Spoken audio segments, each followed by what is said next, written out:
So this is just a rainy, dreary day in Auburn, California. But I have a little dry spot on my porch, and I got my new air mattress in today. So can't quite call it an unboxing because I've already taken it out of the box, but it is a little bit of an unveiling. I have never tried to pump an air mattress using a stuff sack before, and that's what this one includes.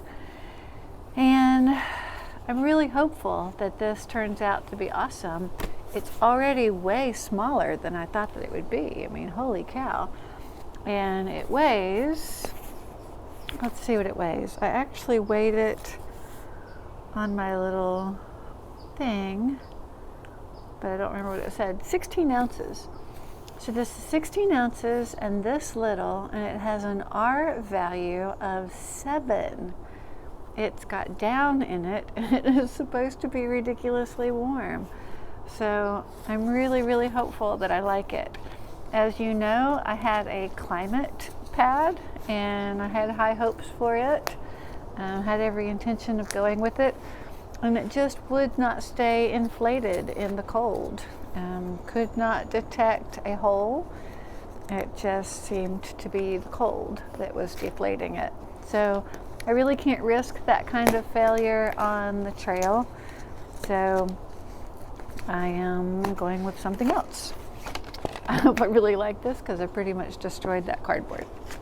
All right, so I'm going to try to do this within the confines of this dry section of my deck. And yeah, I'm wearing my pajamas. It's a cold, wet, rainy day.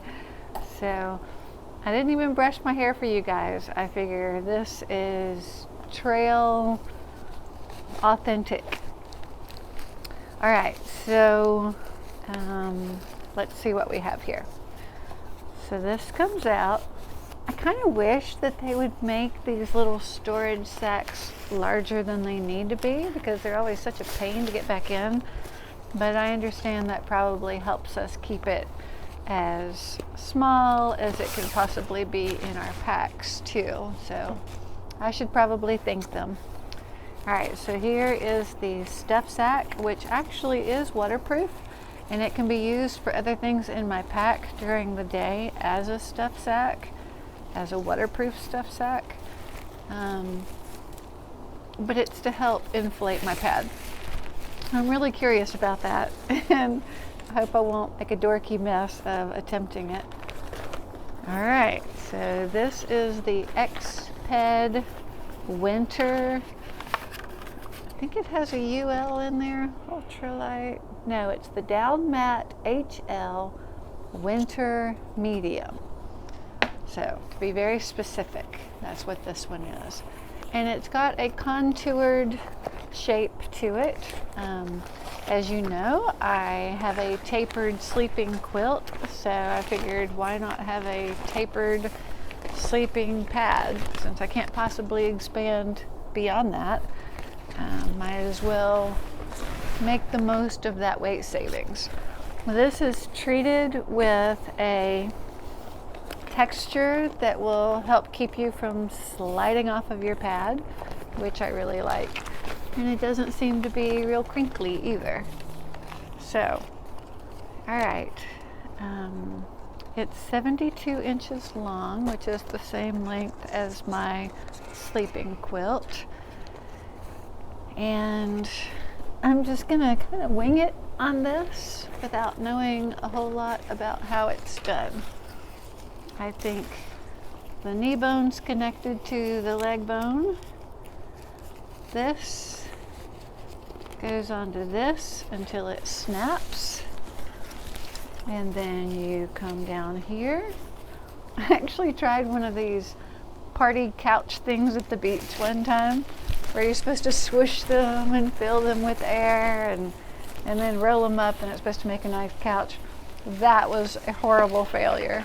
And I'm losing cardboard in the wind. So hopefully this will go better.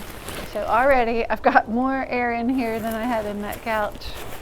You're supposed to squeeze it And as you squeeze it, it will fill your sleeping mat. And I have to tell you, I just absolutely despise blowing into sleeping mats.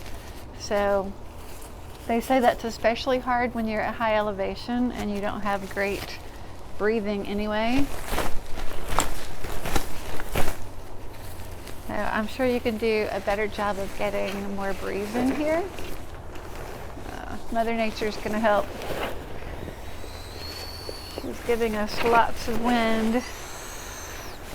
So already I'm loving the fact that this stuff sack is doing the work and not me. I'm going to try to keep it off of the wet part of the thing. I think that if you get good at this part, you could do it in 2 or 3 fills, they say. I don't care if it's more than that,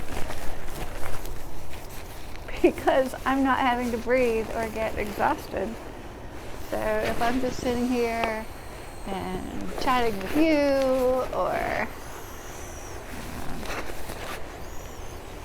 killing time while I do this, that's fine with me.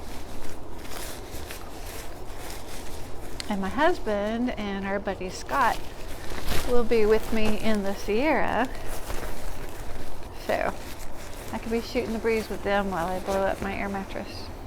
So I've been kind of lackadaisical about this, and it's doing a great job. I mean, it's getting full with me just really being half-hearted about it. So I don't really want that to blow into my yard. I'm going to have some cardboard to pick up. So that's full. I don't really have to keep inflating. All right, now when I take this off, it looks like the air does not escape, which is great. It doesn't come rushing out. If I want to lose a little bit of air because I made it too firm, there's a little button right here that I can push and air will escape. And then I also can quick escape the air when I'm ready to deflate the mat. So that's all there is. It's inflated. It's nice and thick. I think it's supposed to be, gosh, like 3 inches or something.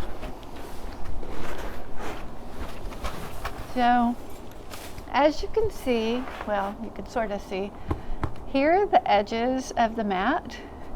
Here's the edges of me.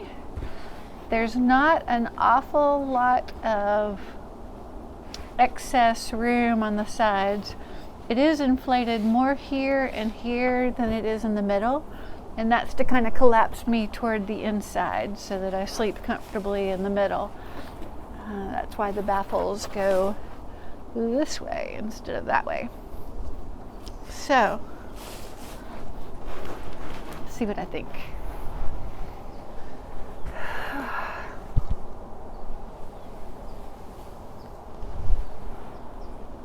Well, I have to say, I absolutely love it. It's higher than the climate was. I can tell that already. I don't know what that's going to mean in terms of warmth, but being separated from the cold ground has got to be a bonus. There's actual down in here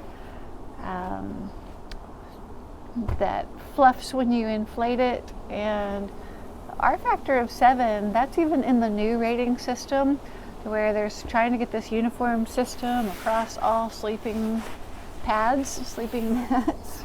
I'm losing stuff. It's a 7 with the new approved collaborative system, so that's pretty good. I hope this helps, and let's see, there's also a little repair kit in here. If you want to see how quickly it'll deflate, let's check that out. So to deflate it, you pull this, and then